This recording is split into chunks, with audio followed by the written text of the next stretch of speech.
बृहदारण्यक उपनिषद तृतीय अध्याय 9वां ब्राह्मण चल रहा है।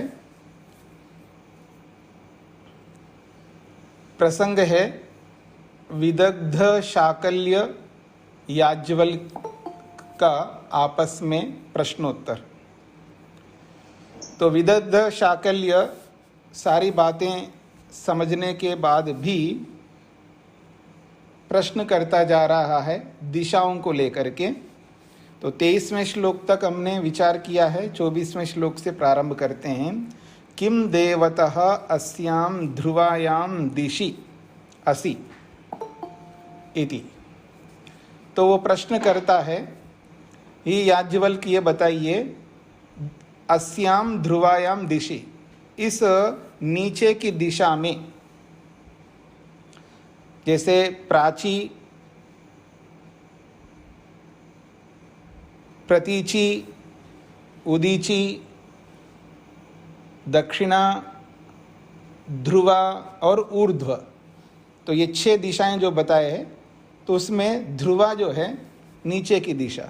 तो अस्याम ध्रुवायाम दिशि, इस नीचे की दिशा में, किम देवतः असि, किस देवता वाले हो आप, यानी नीचे की दिशा में कौन सा देवता है। तो उत्तर देते हैं याज्ञवल्क्य, अग्नि देवता इति। अग्नि देवता है, नीचे की दिशा में जो है अग्नि देवता के रूप में है। सह अग्नि कस्मिन् प्रतिष्ठिता इति, वह अग्नि किसमें प्रतिष्ठित है, उसका आधार कौन है। तो उत्तर दिया है वाची इति, वाणी उसका आधार है। कस्मिन् नु वाक् प्रतिष्ठिता इति, वाणी किसमें प्रतिष्ठित है। तो कहा हृदये इति, हृदय में प्रतिष्ठित है। कस्मिन् नु हृदयं प्रतिष्ठितम इति, और हृदय किसमें प्रतिष्ठित है, ये प्रश्न करता है। तो नीचे की दिशा में अग्नि देवता है, और वो अग्नि जो है वाणी में प्रतिष्ठित है। अग्नि जो है वाणी बन करके शरीर में प्रविष्ट हुई, ये पीछे आपने पढ़ा है। और वाणी जो है हृदय में प्रतिष्ठित है, यानी मन में प्रतिष्ठित है। मन के साथ वाणी है, क्योंकि बिना मन के वाणी कुछ कर नहीं सकती। अब उसका प्रश्न जो है ये है कि हृदय किसमें प्रतिष्ठित है, ऐसा वो प्रश्न करता है। अब याज्ञवल्क्य उत्तर दे रहे हैं, अहल्लिका इतिह उवाच याज्ञवल्क्य। अहल्लिका बिल्कुल नया शब्द है आपके लिए। संबोधन में याज्ञवल्क्य ने विदग्ध शाकल्य को एक शब्द का प्रयोग कर रहे, अहल्लिका इति। अहनी लीयते इति अहल्लिका, दिन में छिप जाता है व्यक्ति, दिन में छिपने वाला, यानी दिन में बाहर दिखाई नहीं देता है, दिन में छिप जाता है, उसको निशाचर कहते हैं। जो दिन में तो सोते रहते हैं, रात को जागते रहते हैं। राक्षस जो लोग होते हैं वो दिन में सोते हैं और रात को जागते हैं, उसको निशाचर कहते हैं। निशाचर, निशा का मतलब रात और चर का मतलब है चरण करने वाला, विचरण करने वाला, काम करने वाले। तो दिन में सोते रहते हैं, रात में काम करते रहते हैं, उसको निशाचर कहते हैं। ऐसे ही अहल्लिका जो है ये निशाचर के लिए, अर्थात जो दिन में सोते रहते और रात में काम करते रहते। तो अहल्लिका कहकर के उनको बोला है तू निशाचर बन रहा है, अर्थात तू अज्ञानी बन रहा है। क्योंकि जो निशाचर होते हैं वो अज्ञानी होते हैं। मतलब भगवान ने दिन में काम करने के लिए दिन दिया है। अब दिन में काम करने के लिए दिन दिया है तो रात में क्यों काम करना है आपको? ठीक है जी। तो इस दृष्टिकोण से यहाँ पर अहल्लिका कहा, यानी अज्ञानी। हे अज्ञानी विदग्ध शाकल्य, तुम क्या पूछ रहे हो? आखिर पूछने का एक सीमा होती है। आप पूछते जाओ पूछते जाओ पूछते ही जाओ, क्या मतलब है? तो कह रहे हैं यत्र एतद अन्यत्र अस्मत् मन्यसे, यत्र एतद अन्यत्र अस्मत् मन्यसे। जहाँ एतद, ये जो हृदय है, ये हृदय जो है जहाँ रहता है, तो अस्मत् अन्यत्र मन्यसे, इस हृदय को हम में से कुछ और जगह मानते हो। हम में से मतलब इस शरीर से। भाई हृदय तो शरीर में रहता है, तो हृदय शब्द से आप मन को ले लीजिएगा। तो कह रहे हैं अस्मत् अन्यत्र मन्यसे, हम में से जो हृदय विराजमान है, अर्थात अपने शरीर में जो हृदय विराजमान है उसको अन्यत्र मन्यसे, मतलब शरीर से बाहर कहीं और मान रहे हो क्या? भाई कहाँ से आधार ले आऊं मैं आपको? उसको और कहाँ ले जाओगे हृदय को? तो इस शरीर से भिन्न और कहाँ ले जा रहे हो आप इस हृदय को? ये कहना चाह रहे हो। यद ही एतद अन्यत्र अस्मत् स्यात्, यदि हमारे इस शरीर से यह हृदय अन्यत्र स्यात्, अन्यत्र यानी बाहर कहीं और जगह हो, तो श्वानः वा एनद अद्युः, अगर मन ही शरीर से निकल जाए तो शरीर से पड़ा रहेगा निश्चेष्ट। बिना मन के शरीर करेगा क्या? मन बाहर गया का मतलब है मन केवल थोड़ा जाएगा। मन तो जड़ पदार्थ है, मन जड़ पदार्थ है, तो मन बाहर निकला तो आत्मा भी निकल गया, तो फिर तो शरीर पड़ा रहेगा शव के समान। तो क्या होगा उस शरीर का पड़ा रहने से? तो कहते हैं श्वानः व एनद अद्युः, तो कुत्ते खा जाएंगे फिर इसको। फिर कहते हैं वयांसी व एनद विमध्नीरन इति। वयांसी पक्षी जो है, पक्षी का मतलब है जो गिद्ध होते हैं, ईगल जिसको आप कहते हैं, तो ऐसे बड़े बड़े जो ईगल गिद्ध है उसको विमध्नीरन, उसको नोच खाएंगे, उसको टुकड़े टुकड़े करेंगे, नोच खाएंगे। इसका ये मतलब है अगर इस मन को, इस हृदय को शरीर से अन्यत्र कहीं और मानोगे तो शरीर का क्या होगा? श्वानः व एनद अद्यु, अद्यु का मतलब खाएंगे, श्वाना कहते हैं कुत्ते, तो कुत्ते खा जाएंगे इसको, अथवा गिद्ध आदि ये सब बड़े बड़े बड़ी बड़ी जो पक्षी हैं वो उसको नोच खाएंगे, उसको टुकड़े टुकड़े करके खा जाएंगे। अब क्या पूछ रहे हो? इस हृदय को और कहाँ ले जाओगे इस शरीर से अतिरिक्त? ये याज्ञवल्क्य का कथन है। तो उसको समझ में आ रहा है क्या कहना चाह रहे हैं? अच्छा ठीक है, मान लेता हूं।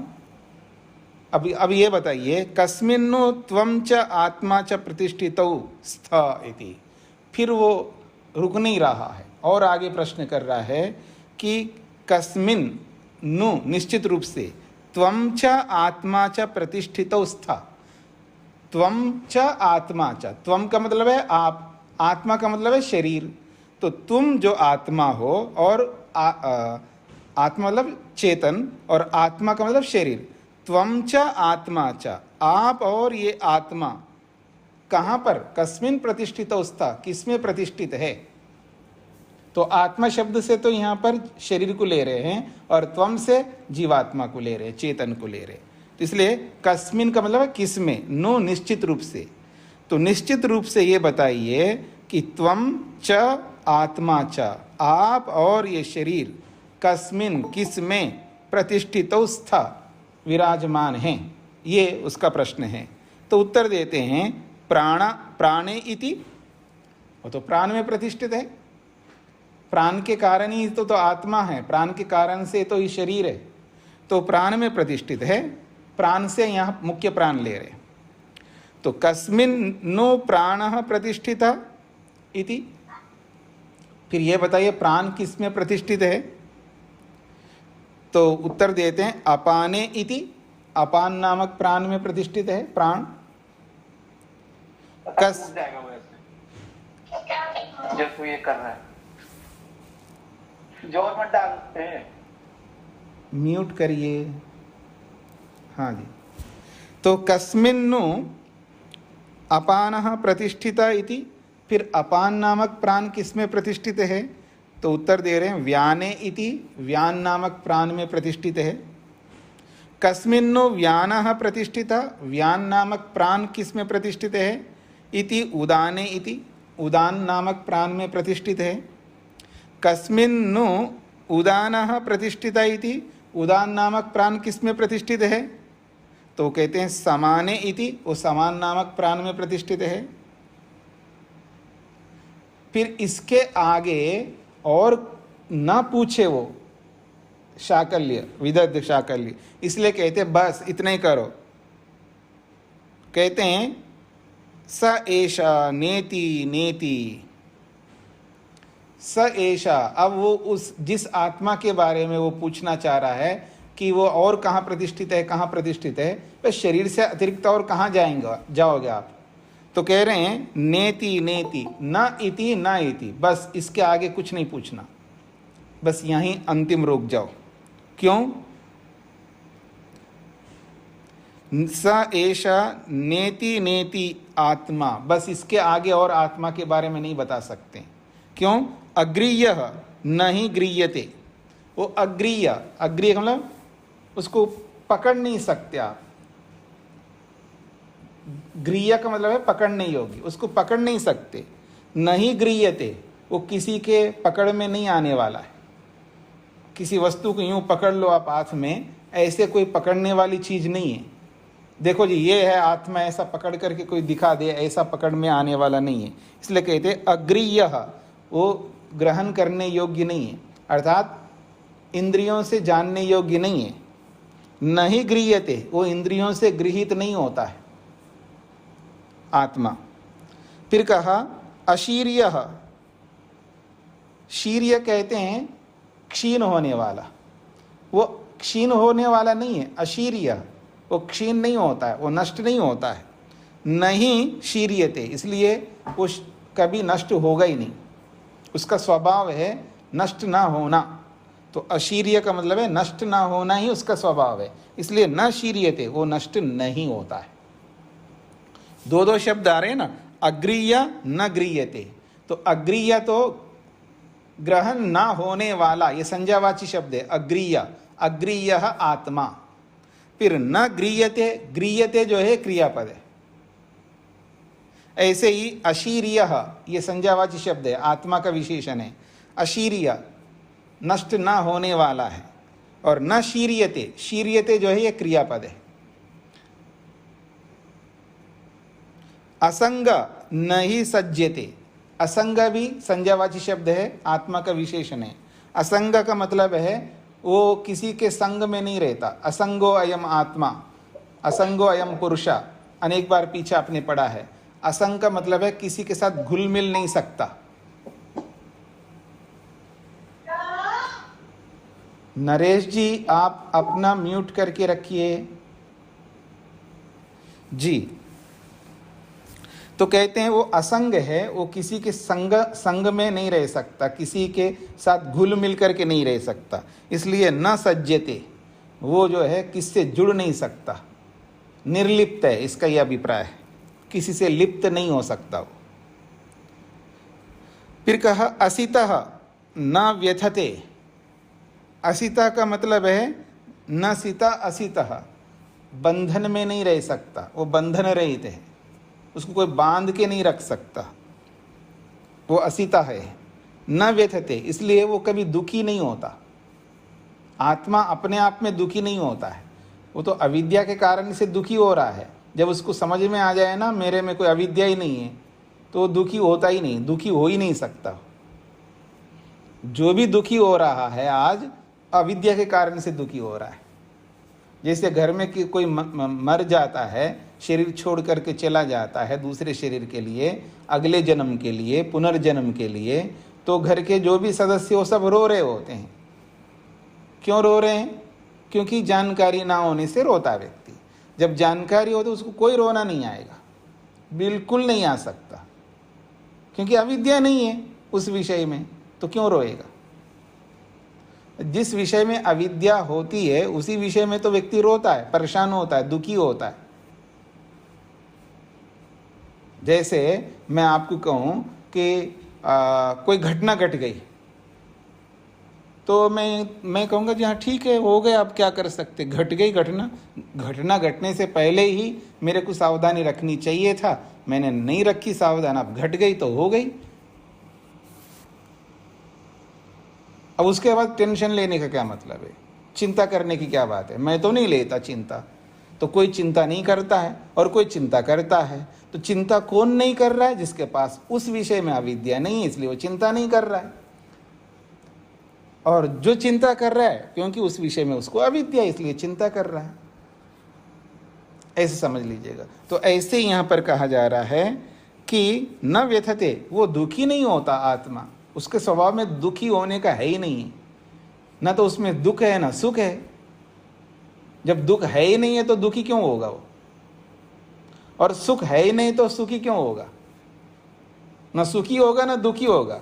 आत्मा तो ऐसा ही है, नित्य शुद्ध बुद्ध मुक्त स्वभाव वाला है आत्मा। अब आपको परेशानी होगी, जब सुखी नहीं होगा तो फिर हम सुखी कैसे हो रहे हैं? वो तो विद्या के कारण से है ना, विद्या के कारण से सुखी होते हैं हम, अविद्या के कारण से दुखी होते हैं। विद्या को हटा दो, अविद्या को हटा दो, न सुख न दुख। आश्चर्य होगा आपको। हाँ, आत्मा का जो स्वभाव है ऐसा ही है, क्योंकि किसी जरिया से, किसी माध्यम से हम सुखी होते हैं, किसी माध्यम से दुखी होते हैं। अविद्या से भी सुखी होते हैं, दुखी होते हैं अविद्या से, और केवल विद्या से केवल सुखी होते हैं, वो परमात्मा का सुख होगा। यानी परमात्मा के सुख को अनुभव करके विद्या से, विवेक से हम सुखी रहते हैं, वहाँ दुख को आने नहीं देते, वो भी विवेक के कारण से, तत्व ज्ञान के कारण से। और जो अविद्या है, उस अविद्या के कारण से हम सुखी भी होते हैं, दुखी भी होते हैं। तो वो जो सुखी हो रहे हैं वो सांसारिक सुख के कारण से सुखी हो रहे हैं, और दुखी हो रहे हैं तो वो भी संसार के कारण से। प्रकृति से जब जुड़ जाते हैं अविद्या से तो सुखी भी होते हैं, दुखी भी होते हैं। जब ईश्वर से जुड़ जाते हैं विद्या से तो केवल सुखी होते हैं। ईश्वर को हटा दो, विद्या को हटा दो, तो आत्मा में कोई सुख नहीं होगा, यानी वो सुखी नहीं होगा, ऐसे समझ लीजिएगा। और प्रकृति को हटा दो तो आत्मा न सुखी होगा न दुखी होगा। ये आत्मा का स्वरूप है। जब ये समझ में आ जाएगा व्यक्ति को, कोई परेशानी नहीं होगी। इसलिए कह रहे हैं असिता, वो बंधन रहे थे स्वभाव से, वो तो अविद्या के कारण से बंधन में आता है। इसलिए न व्यथते, वो कभी दुखी नहीं होता है, और न रिष्यति, न नष्ट होता है। न वो नष्ट होता है, न दुखी होता है, न किसी के संग में आकर के लिप्त होता है, इसलिए वो असंग है। तो ये सारी बातें आत्मा के बारे में बताया है कि आत्मा तो न तो इंद्रियों से गृहीत होता है, न उसमें क्षीण होने का स्वभाव है, न किसी से जुड़ करके लिप्त होने का स्वभाव है, न उसमें बंधन का स्वभाव है, न दुख है उसके अंदर, न विनाश है उसके अंदर। ऐसा आत्मा है। ये याज्ञवल्क्य समझा रहे हैं विदग्ध शाकल्य को। इसलिए न इति, बस इसके आगे मत पूछना आत्मा के संबंध में, आत्मा इतना ही है। अब वो याज्ञवल्क्य कह रहे हैं एतानि अष्टौ आयतनानि, जो पीछे बोला था ना, पृथ्वी आयतनम, कामा आयतनम, ऐसे गिना के बोला ना, वो कितने हैं? अष्टौ आयतनानि, वो 8 आयतने आधार हैं। फिर कहा अष्टौ लोका, और 8 लोक बताए वहाँ पर। फिर अष्टौ देवा, 8 देव बताए हैं। अष्टौ पुरुषा, 8 पुरुष भी बताए हैं। 8 पुरुष का मतलब है जो हम लोग अलग अलग स्थितियों में रहते हैं ना, जैसे कामनाओं से युक्त रहेंगे तो काममय पुरुष रहेंगे, ठीक है जी। तो ऐसे पीछे जो भी बताया है ना उन सब से युक्त रहेंगे।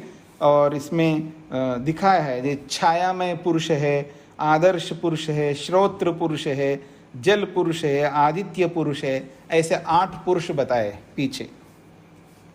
तो 8 आयतन हैं, 8 लोक है, 8 देव है और 8 पुरुष है। स यह तान पुरुषान निरुह्य प्रत्युह्य अतिक्रामत कहते हैं सह यह वह ये जो आत्मा है तान पुरुषान उन 8 पुरुषों को निरुह्य उन 8 पुरुषों से निरुह्य हट करके प्रत्युह्य उनसे दूर हो करके अतिक्रामत उसका उल्लंघन करके यानी उससे ऊपर उठ करके तम तु औपनिषदम पुरुषम पृच्छामि। ये याज्ञवल्क्य विदग्ध शाकल्य से कह रहे हैं सारी बातें।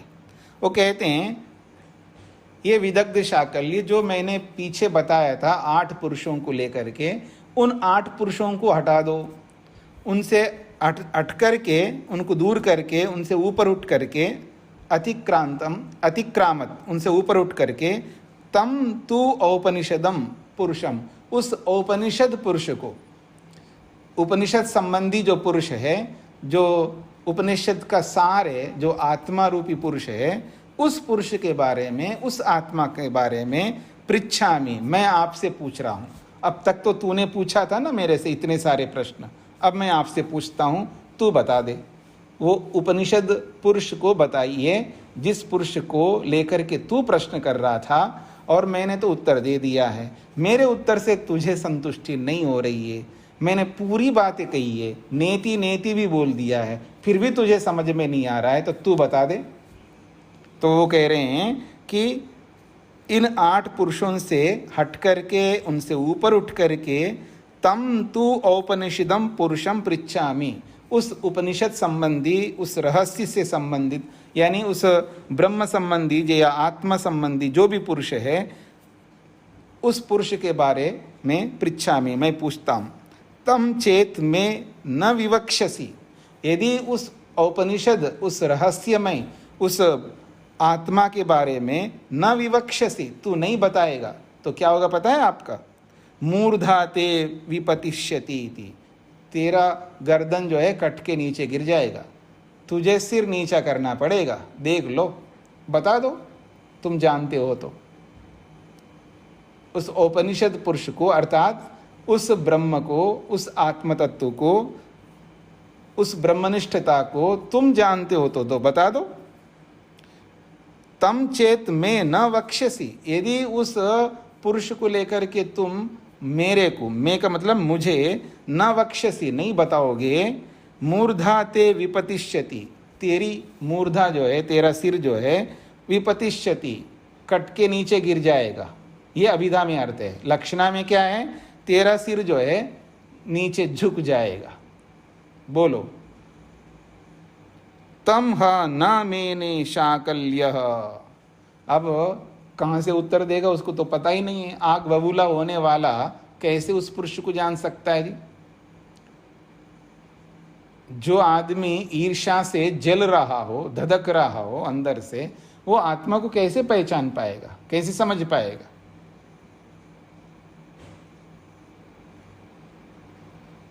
जब अध्यापक होता है ना, अध्यापक, देखिए मेरी ओर, जब उसको खुद को नहीं पता हो, खुद को समझ नहीं आ रहा हो, तो विद्यार्थी पर चिल्ला रहा होता है, व्यक्ति डांट रहा होता है, उससे गुस्सा कर रहा होता है, ठीक है। या माँ बाप भी होते ना, कई बार खुद समझ नहीं पा रहे हैं, अपना आपा खो बैठे हैं और बच्चों पर चिल्ला रहे होते हैं। तो जैसे माँ बाप चिल्ला रहे होते बच्चों पर, जैसे अध्यापक विद्यार्थियों पर चिल्ला रहे होते हैं, तो ये स्थिति जो है, इसका मतलब ये है कि जब आपको अपना नियंत्रण नहीं है तो आप दूसरों को कैसे नियंत्रित कर पाओगे? इस बात पर हम सबको ध्यान देना है। हम अपने आप पर नियंत्रण नहीं कर पा रहे हैं तो दूसरों को नियंत्रण करने की चेष्टा कैसे कर रहे हैं? आप किसी के नीचे नहीं रह सकते, आप दूसरों को अपने नीचे क्यों रखवाना चाह रहे हैं? नहीं, आप मेरे पीछे चलो, जैसा मैं कहूंगा वैसे चलो। पति क्या समझता है पत्नी को? तू मेरी बात मान, मेरे और मेरे एक्सप्रेशंस भी देखना। तो मेरी बात मान, ठीक है? मतलब पति अपने नीचे रखना चाहता है पत्नी को, तो पत्नी भी, अब तू नहीं कहे तो कुछ भी नहीं, मन में तो बोलेगी तू मेरी बात भी मान लिया कर। ठीक है? तो जब मैं खुद किसी के नीचे नहीं रह सकता, तो मैं किसी को अपने नीचे कैसे रख सकता हूं? इसका ये मतलब नहीं है कि माता पिता बच्चों को अपने नीचे ना रखे, बिल्कुल रखे, इसमें कोई बात नहीं है। मतलब व्यवस्था की दृष्टि से तो जो भी आप करेंगे वो सब सही है, लेकिन जब अनुचित रूप से जब कहेंगे उसकी बात कर रहा हूं मैं। जहां अनुचित रूप से जब हम व्यवहार करते हैं उसकी बात मैं कर रहा हूं। मैं यथार्थ बात का निषेध कभी नहीं करूंगा। तो व्यक्ति जब किसी को अपने नीचे रखने का सोच रखता है, तो उसको ये भी सोच रखना होगा मैं भी किसी के नीचे रहूं। जब मैं किसी को रोक रहा हूं किसी चीज से, तो अपने आप को भी रोकना होगा उसी चीज से। तो ये सबके साथ आप लागू कर सकते हैं। इससे क्या होगा, हम बहुत जल्दी सुधर जाएंगे। मतलब जब तक हम अपने आप में दोष नहीं देखेंगे, जब तक अपने आप को अविद्या से युक्त नहीं देखेंगे, जब तक अपने आप को अपूर्ण नहीं मानेंगे, तब तक हम आगे बढ़ नहीं सकते। क्योंकि वो अपूर्णता जो है व्यक्ति को एहसास कराता है, उसको अहंकार दिलाता। अच्छा कमाल है, मैं नहीं जानता, मेरे में मूर्खता है, उसको ठेस पहुंचता है, उसके अंदर हीन भावना आती है अच्छे अर्थ में। तो अच्छे अर्थ में हीन भावना का आना, अपने आप को थोड़ा सा पहचानना, ये अच्छी बात है अच्छे अर्थ में। तो उससे व्यक्ति सजग हो जाता है, एकाग्र हो जाता है और आगे उस दोष को दूर करने का प्रयास करेगा। जब उसको यही नहीं पता लग रहा है कि मेरे में दोष है या मैं दोषी हूँ, मेरे में कमी है, ये पता नहीं लगेगा, तो फिर वो दूसरों के ऊपर ही टूट पड़ेगा। तो इसलिए अब ये सारी बातें करने के बाद वो स्वयं याज्ञवल्क्य कह रहे हैं, मैंने तो सारी बातें बताई, उत्तर दे दिया है, फिर भी तुझे समझ में नहीं आ रहा है, अब तू बता दे। वो कहते हैं औपनिषदम पुरुषम पृच्छामि, मैं उपनिषद संबंधी जो पुरुष है, ब्रह्मा है, उसके बारे में पूछ रहा हूं। तम चेत में न विवक्षसी, उस पुरुष को लेकर के मैं मुझे न विवक्षसी, तू नहीं बताएगा तो मूर्धा ते विपतिष्यति, तेरी मूर्धा जो है, तेरा सिर जो है झुक जाएगा, याद रखना, इतने सारे ब्राह्मणों के बीच में। तम ह न मेने शाकल्य, तम उस उपनिषद संबंधी जो पुरुष है, ब्रह्म है, उसको न मैंने नहीं समझ पाया, नहीं जान पाया। कौन? शाकल्य। तस्य मूर्धा विपपात, तस्य मूर्धा विपपाता, जब वो नहीं समझ पाएगा, नहीं समझ पाया, तो तस्य मूर्धा, उसका जो सिर जो है, विपपाता, नीचे झुक गया, झुकाना ही पड़ा उसको। विपपाता का मतलब है, यह सीधा सीधा अर्थ होगा अभिधा में, तस्य मूर्धा विपपाता, उसका गर्दन टूट के नीचे गिर गया, ऐसा अभिधा अर्थ है। लेकिन लक्षणा में क्या है, उसका सिर जो है झुक गया। ह अस्य परिमोषिणः अस्थीनि अपजहन्नुः अन्यत मन्यमानाः। अब ये अगर अभिधा के अर्थ में करूं तो ऐसे समझ लीजिएगा, तस्य मूर्धा विपपाता, उसका गर्दन टूट के नीचे गिर गया है। अपि, और, ह, निश्चित रूप से, अस्या, उस व्यक्ति के, उसके शरीर को, परिमोषिणः, चोर लोग, चुराने वाले लोग, चीज़ें उठाने वाले लोग, परिमोषिणा का मतलब है चोर लोग, जो भी चीज़ें उठाते रहते हैं। चोर को तो चप्पल ही सही, जूते ही सही, जो मिले उसको उठाएगा। तो परिमोषिणः जो चोर लोग हैं, अस्तीनि उसके जो अड्डियां हैं, उसका जो शरीर के भाग हैं, वो तो नीचे गिर के मर गए। वो तो उसका मूर्धा विपपात, उसका नीचे गर्दनी नीचे गिर गया तो शरीर भी नीचे गिर गया, भस्म हो गए एक प्रकार से, यूं समझ लीजिएगा। और कहा अस्तीनि उसकी जो अड्डियां हैं, परिमोषिणः जो चोर लोग हैं, अपजहन्नु उठा के लेके गए। क्या मानते हुए? अन्यत मन्यमाना, कुछ और ही कोई बहुत विशेष चीज है, कोई उपयोगी चीज मान करके उसको भी उठा के लेके गए चोर लोग। अर्थात अब इसको लक्षणा में ले लीजिएगा कि तस्यः मूर्धा विपपात, उसका सिर जो है नीचे झुक गया। अपि और निश्चित रूप से अस्य परिमोषिणा उसके जैसे ही जो जलने भूलने वाले लोग हैं, उसके जो साथ देने वाले लोग हैं, उन्होंने क्या है? अस्तीनि अपजहन्नु उसकी हड्डियां, अर्थात उसको वहां से उठा करके अन्यत मन्यमाना कुछ और ही मानते हुए वहां से निकल पड़े, वहां से सभा से उठ करके चले गए। इसका ही अभिप्राय है। स्पष्ट हो गए जी? तो आगे बढ़ते हैं, अगला श्लोक।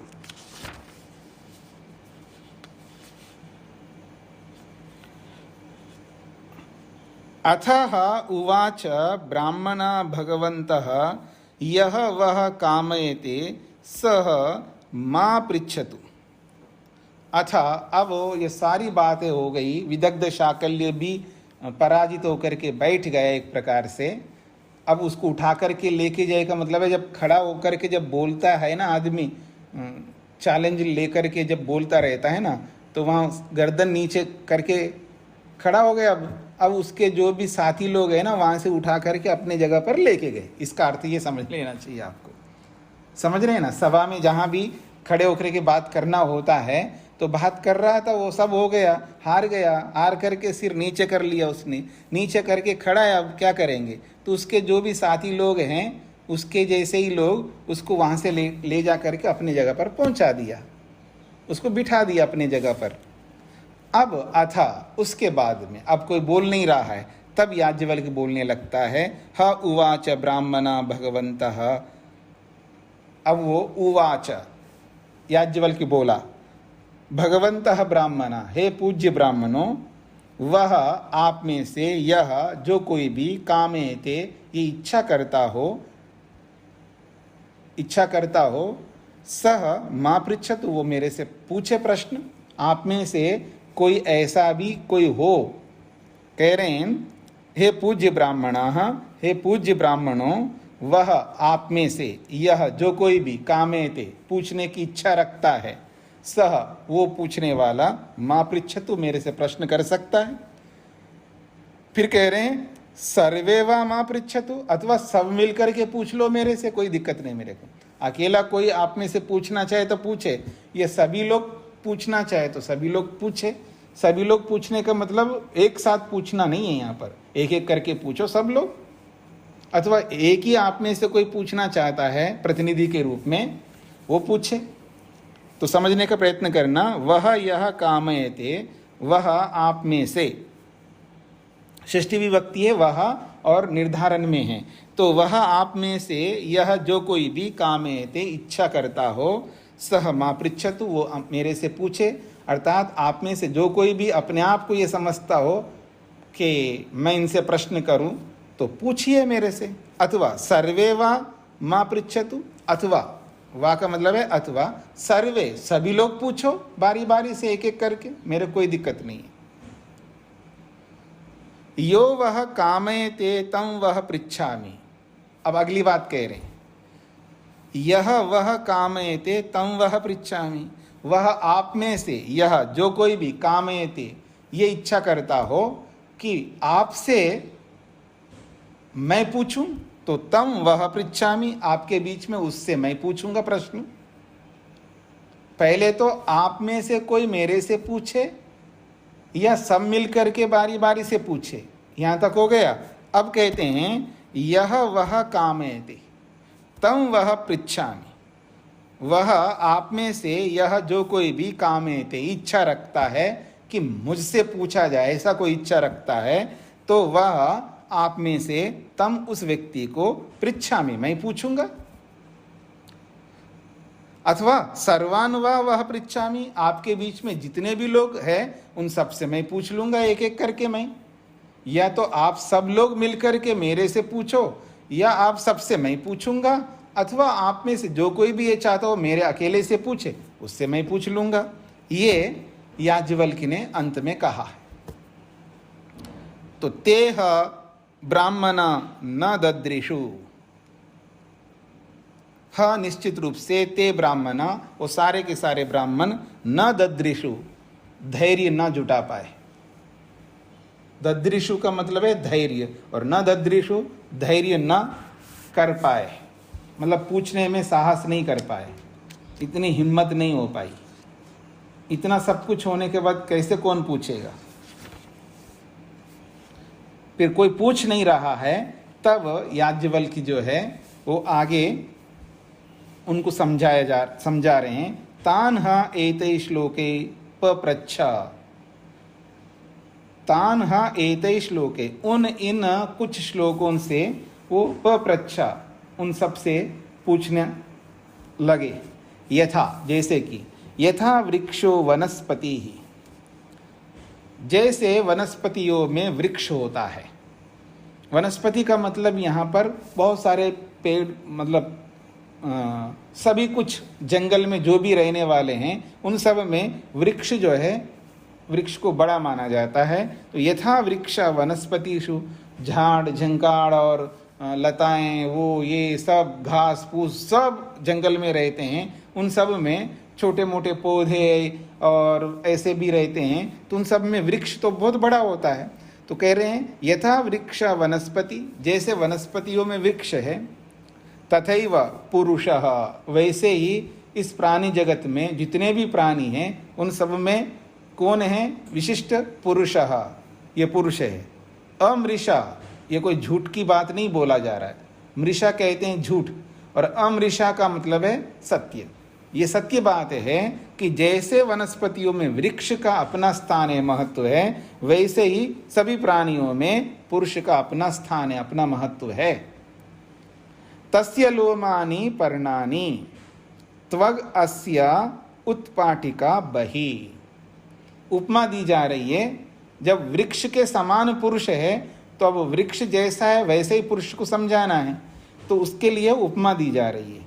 वो कहते हैं तस्य लोमानि, पुरुष के जो लोम हैं, शरीर के जो बाल हैं, वो पर्णानि, मानो वृक्ष के पत्तों के समान हैं। और त्वग अस्य, और उसकी जो त्वचा जो है, उत्पाटिका बहि, जैसे वृक्ष की बड़ी बाहर की जो छाल होती है उसके समान उसकी त्वचा है, पुरुष की शरीर की। त्वचा एव अस्य रुधिरम प्रस्यन्ति त्वचः उत्पटः, वो कहते हैं अस्य त्वचा एव रुधिरम प्रस्यन्ति, उसके त्वचा, उसके जो चमड़ी है उसके नीचे से ही रुधिर जो है, रुधिर का मतलब रक्त, वो प्रस्यन्ति, बह रहा है। त्वचा के नीचे ही रक्त जो है बह रहा है। और त्वचा उत्पटः, और जो त्वचा जो है वो एक प्रकार से उत्पटा, उसके लिए खाल के समान काम कर रहा है। तस्मात् तद आतृष्णात् प्रैति रसः वृक्षादिव आहतात्, कहते हैं तस्माद, इसीलिए है, वो कहते हैं तद आतृष्णात् प्रैति रसः वृक्षादिव, जैसे वृक्षाद इव आहतात्, वृक्ष को आहत किया जाए, वृक्ष को कोई चोट पहुंचा दें, कोई कुल्हाड़ी से या किसी ऐसे औजार से वृक्ष पर कुछ कट लगा देता ना ऐसे आदमी, तलवार से अथवा कुल्हाड़ी से या कोई ऐसे औजार हो, वृक्ष पर एक कट कर दिया, चीर दिया एक प्रकार से, तो कहा है आहतात, आहतात का मतलब उसको काटने से, उसको चोट पहुंचाने से। तो वृक्षादि व रस, जैसे वृक्ष से रस बाहर निकलने लगता है, ऐसे ही शरीर से रस जो है निकलने लगता है, अर्थात रक्त निकलने लगता है। अगर आदमी के शरीर में भी कोई ब्लेड से या कोई ऐसे पिन से ऐसे चुभो दे तो शरीर में से भी वैसे ही रक्त बाहर निकलता है, जैसे वृक्ष को कोई चोट पहुंचा देने से उसमें से रस निकलता है। ये बात कही। फिर कहा मांसानि अस्य शकरानि किनाटम स्नाव तस्थिरम। फिर कह रहे हैं मांसानि अस्य शकरानि, और वृक्ष के जो छाल होता है बाहर का, उस छाल के नीचे जो थोड़ा सा मुलायम सा रहता है, वो कैसा है? मांसानि, वो मांस की तरह है। जैसे शरीर के अंदर त्वचा के नीचे मांस है, वैसे ही वृक्ष के छाल के नीचे जो कोमल, मतलब जब थोड़ा सा मुलायम सा जो रहता है, वो मांस के समान है। उसको कहते हैं शकराणी। शकराणी मांसानी, यानी मुलायम मुलायम सा जो वृक्ष के छाल तो कठोर होता है, और छाल के नीचे जो होता है वो छाल की अपेक्षा से थोड़ा सा नरम होता है, वो मांस के समान है, जैसे पुरुष के त्वचा के नीचे मांस होता है। फिर कहा कीनाटम स्नावः तस्थिरम। कीनाटम, और आप देखेंगे वृक्ष का जो कोमल थोड़ा सा मृदु वाला जो भाग होता है, उसके नीचे आपको रेशे रेशे सब दिखाई देते हैं वृक्ष के अंदर, तो वो कीनाटम, कीनाटम का मतलब नसे। और वो जैसे शरीर के अंदर कीनाट हैं, वो रेशे हैं जैसे फाइबर की तरह जो दिखते हैं, तो शरीर में भी स्नावा, नाड़ियाँ होती हैं। तस्थिरम, ये स्थिर है, निश्चित है। शरीर में भी वैसे ही होते हैं और वृक्ष में भी वैसे होते हैं। अस्तीनि अन्यतरतः दारूणी मज्जा मज्जोपमा कृता। फिर कहा अस्तीनि अन्यतरतः। अब मांस के भी नीचे जाओगे शरीर में तो क्या दिखाई देंगे? हड्डियां दिखाई देंगे। तो ऐसे ही वृक्ष का जो छाल है उसके नीचे कोमल सा भाग होता है, उस कोमल भाग से फिर अंदर जाओगे तो कठोर लकड़ी होगी, कठोर लकड़ी, मजबूत लकड़ी। तो वो वैसे ही दारूनी, दारूनी का मतलब लकड़ी है। मज्जा मज्जोपमा कृता, और फिर शरीर के अंदर जो हड्डियां हैं, हड्डियों के अंदर मज्जा होता है, ऐसे लकड़ी के अंदर भी थोड़ा सा बिल्कुल अंदर देखेंगे ना, थोड़ा सा उसमें छेद सा होता है, तो मानो उसको मज्जा जैसा है। मज्जा समझ सकते हैं आप, शरीर में जैसे हड्डियों के बीच में मज्जा होता है, वैसे ही लकड़ी के अंदर जो है वो थोड़ा सा छिद्र जैसा रहता है, उसको मज्जा जैसा मान लीजिएगा। ऐसे कृता, ऐसा बनाया गया है, ऐसी उपमा दी गई है। मज्जा उपमा कृता, मज्जा के रूप में उपमा दिया है उसको, बिल्कुल कठोर लकड़ी के अंदर।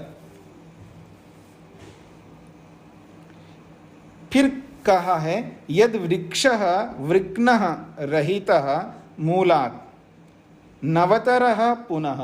बड़ी अच्छी बात कही जा रही है।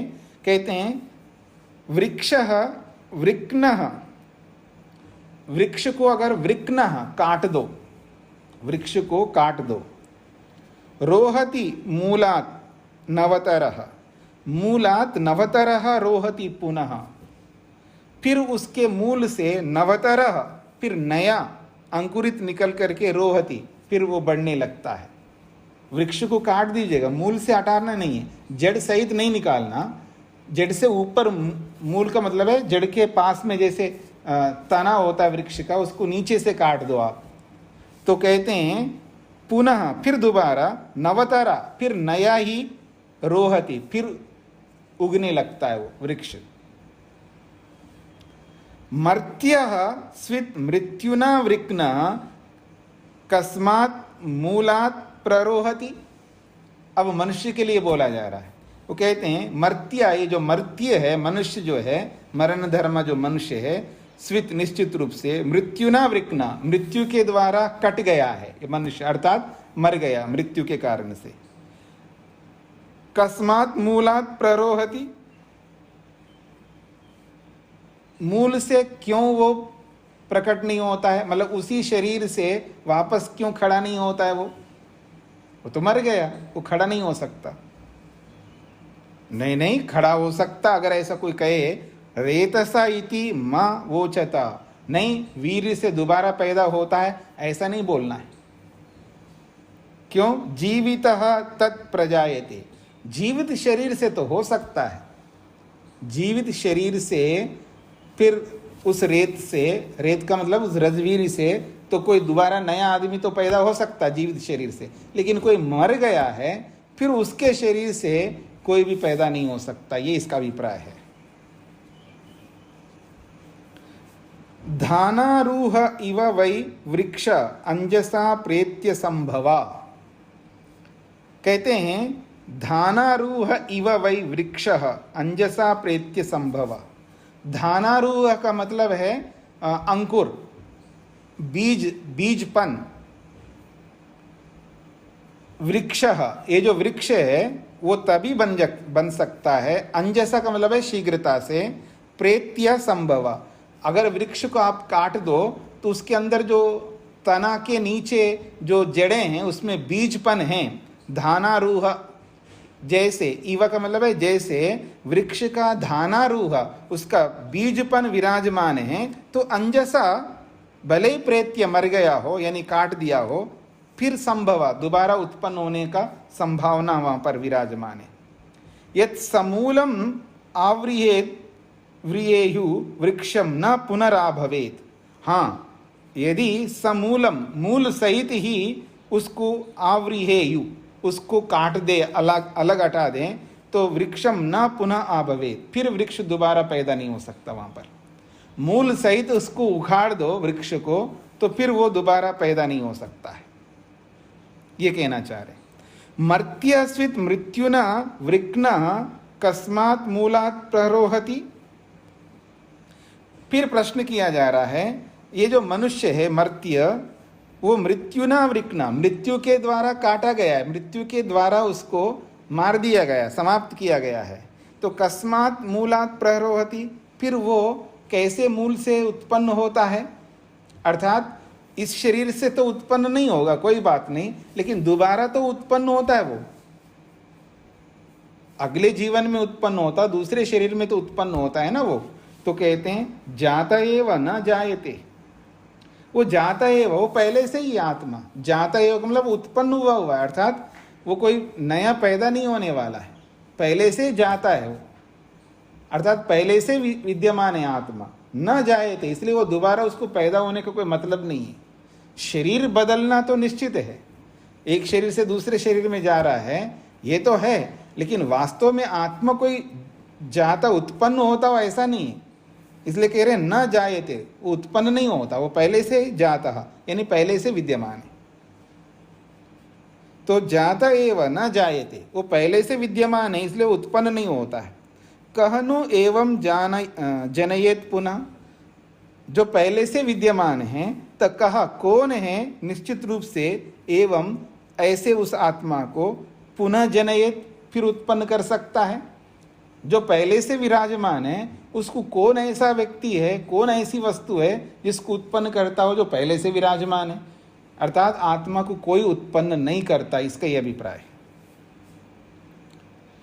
फिर कहा जा रहा है विज्ञानम आनंदम ब्रह्म राति धातु परायणम तिष्ठमानस्य तद्विदः। तद्विदः आत्मविद लोग जो है, आत्मा को जानने वाले जो लोग हैं, इस बात को अच्छी तरह समझते हैं। विज्ञानम, वो चेतन है, आत्मा विज्ञान स्वरूप है। आनंदम ब्रह्मा, आनंद रूपी ब्रह्म है। यहाँ जीवात्मा की बात नहीं हो रही है, परमात्मा की बात हो रही है। तो वो विज्ञान रूप है, आनंद ब्रह्म है। फिर कहा धातु राति ही, वो देने वाले का, धातु का मतलब दान करने वाला, राति धन है, वो देने वाला जो है धन के रूप में देता है। और परायणम, वो परायण है अर्थात आश्रय है। धातु तिष्ठमानस्य राति परायणम, ऐसा इसका अन्वय करिएगा। धातु तिष्ठमानस्य, तिष्ठमानस्य धातु जो पहले से विराजमान है, ऐसा दाता के परायणम, वो आश्रित है। कौन? राति, जीवात्मा, जो हम एक प्रकार से धन रूप है, हमें प्रदान किया है, हमको दिया है, प्रकट किया है एक प्रकार से। तद्विदः, इस ब्रह्मविद लोग, उस आत्मविद लोग या उस उपनिषद को जानने वाले लोग इस बात को ऐसे समझते हैं वो विज्ञानमय है, आनंदमय ब्रह्म है, वो दाता जो परमात्मा है या दान देने वाला है, उसका एक प्रकार से राति, राति का मतलब धन रूप है, यानी हम आत्मा हैं।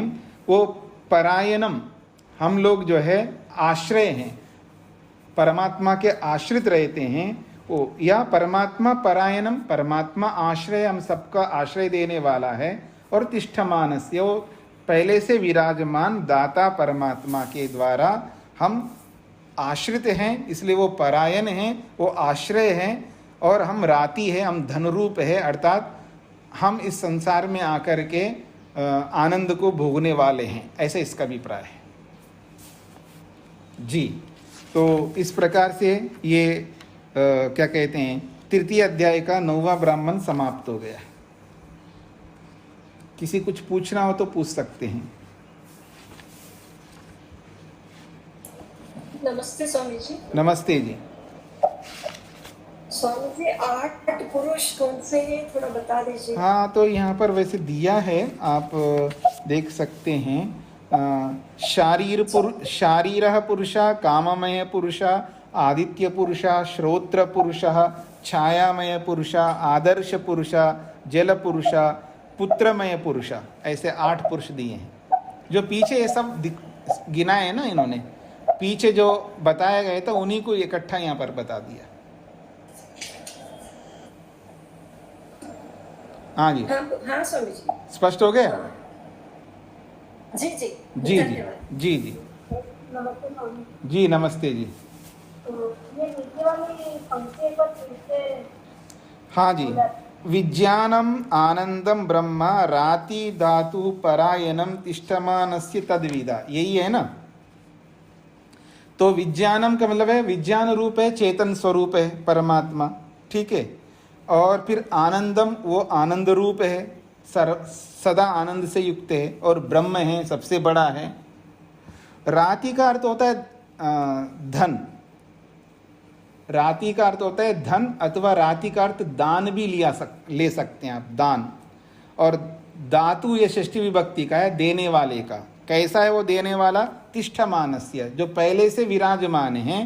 तिष्ठमानस्य धातु, जो पहले से विराजमान दाता परमात्मा के द्वारा हमारे को दान दिया है, एक प्रकार से सृष्टि के रूप में दिया है, कहिए आत्मा के रूप में दिया है, या शरीर के रूप में दिया है। और वो परायणम, वो आश्रय हम सबका। तद्विदा, इस बात को, इस विज्ञान को जानने वाले जानते हैं। ब्रह्मनिष्ठ लोग, तद्विदा का मतलब है उस ब्रह्म को जानने वाले लोग, विदः जानते हैं। तो तद्विदः, ब्रह्म को जानने वाले ऐसे जानते हैं कि वो विज्ञान रूप है, आनंद रूप है, ब्रह्म है। एक प्रकार से हम सबको दान के रूप में दिया है, शरीर के रूप में दिया है, संसार को दिया है। वो पहले से विराजमान दाता है परमात्मा, उसी दाता परमात्मा के द्वारा ये दान किया गया है, ये सृष्टि के रूप में दिया गया है, ऐसा भी आप समझ सकते हैं जी।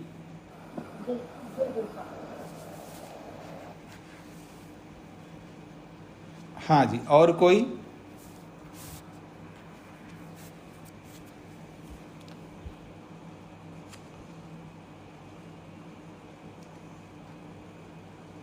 जी, प्रश्न नहीं, अच्छी बात है स्वामी जी। जी। कल जो हमने 21वां श्लोक किया था, जी जी, बोलिए। किसमें प्रतिष्ठित है? तो यम यज्ञ में प्रतिष्ठित है।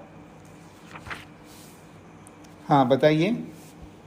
और फिर यज्ञ किसमें प्रतिष्ठित है? वो दक्षिणा में। तो आपने कहा था यज्ञ का मतलब यहाँ कर्म लेना है। जी जी। तो अगर हम यज्ञ को कर्म लेते हैं तो दक्षिणा का क्या मतलब हुआ फिर? हाँ, तो यज्ञ तो व्यापक है ना। कर्म का मतलब है यज्ञ की क्रिया भी तो एक कर्म है ना। कर्म इसलिए लिया है कि केवल एक यज्ञ ही नहीं है ना, वहाँ पर सारे कर्म लेंगे।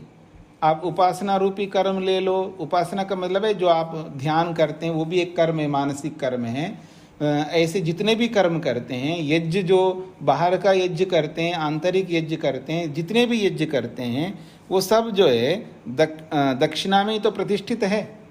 तो दक्षिणा जो है फल है, दक्षिणा जो है वो फल है वास्तव में। दक्षिणा जो है ना, यहाँ दक्षिणा का मतलब क्या है? दक्षिणा जैसे पुरोहित जो यज्ञ कराता है, तो उस यज्ञ कराने के बदले में आप दक्षिणा देते हैं, आप देते हो ना, तो वो दक्षिणा क्या चीज़ है? उसको एक्सप्लेन करिए। What is the meaning of दक्षिणा, किसको कहते हैं? तो आप ये कहेंगे ये तो उन्होंने यज्ञ कराया इसलिए हम लोग ये पैसा दे रहे हैं, या जो भी कपड़ा दे रहे हैं, जो भी दे रहे हैं, ये तो प्रतिफल है ना, उस कर्म का, उस क्रिया का प्रतिफल ही तो दे रहे, फल ही तो दे रहे हैं आप। तो उस फल को दक्षिणा बोला गया है। बस इतनी सी बात है। जी धन्यवाद सर। जी जी।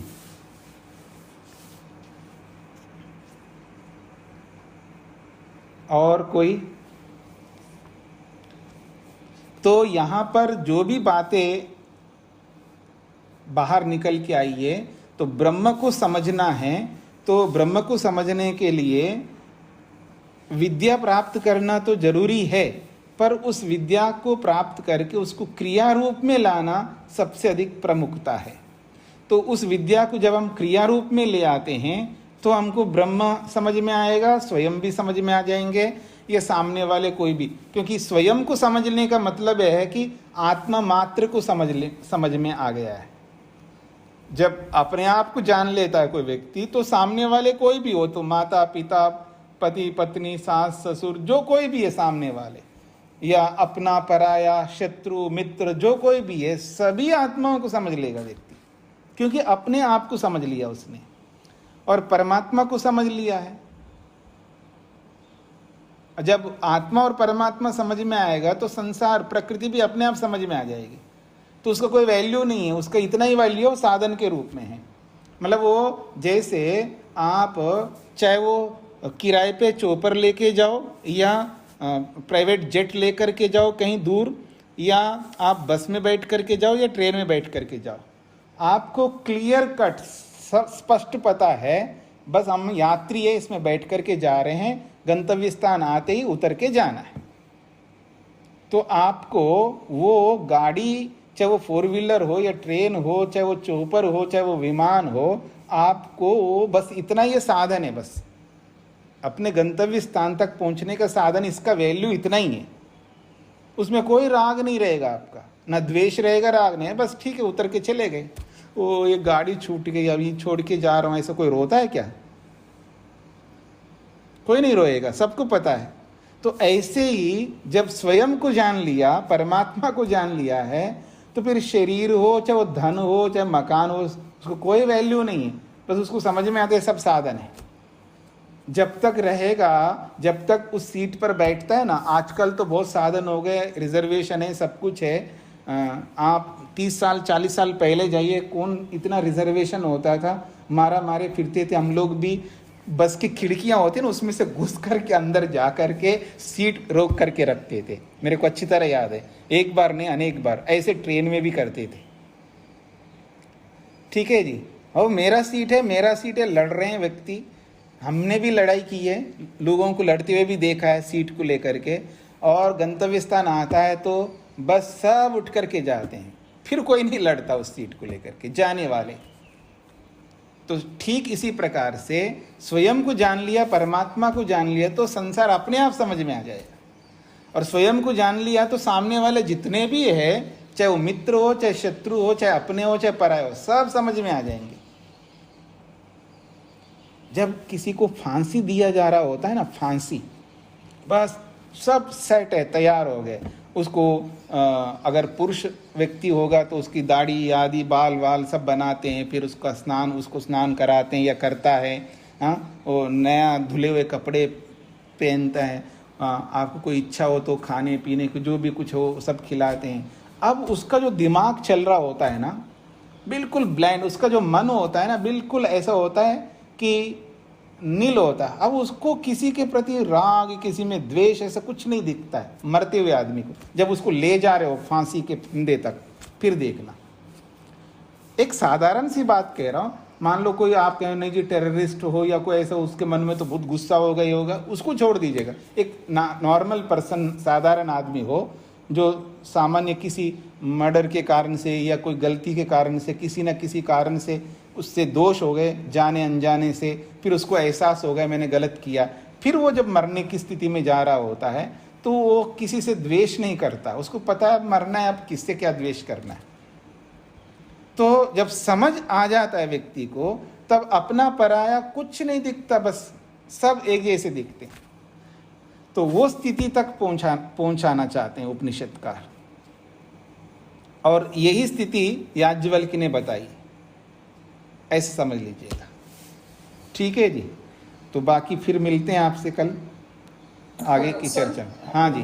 स्वामी जी, इधर 8 जो पुरुष बताए हैं वो अलग अलग ब्रह्म का ही रूप है क्या? नहीं नहीं, वो तो आत्मा के रूप है, आत्मा के रूप है। फिर इधर स्वामी जी जल पुरुष का मतलब क्या है? मतलब इधर जो अपसु पुरुषः, जब आप स्थिर जल होता है उसमें खड़े होकर के देखे तो आपका परिछाया देखते हो ना, जी जी, वो पुरुष है। जी जी, मतलब शरीर तो एक ही है, उस शरीर को अलग अलग रूपों में देख रहे हैं हम लोग।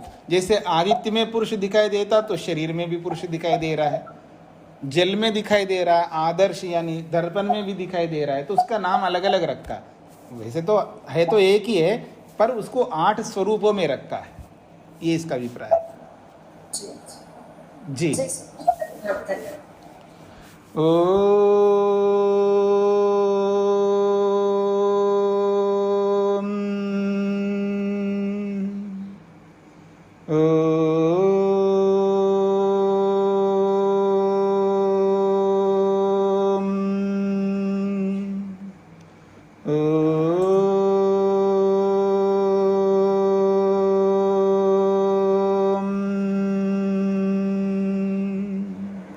सभी को नमस्ते।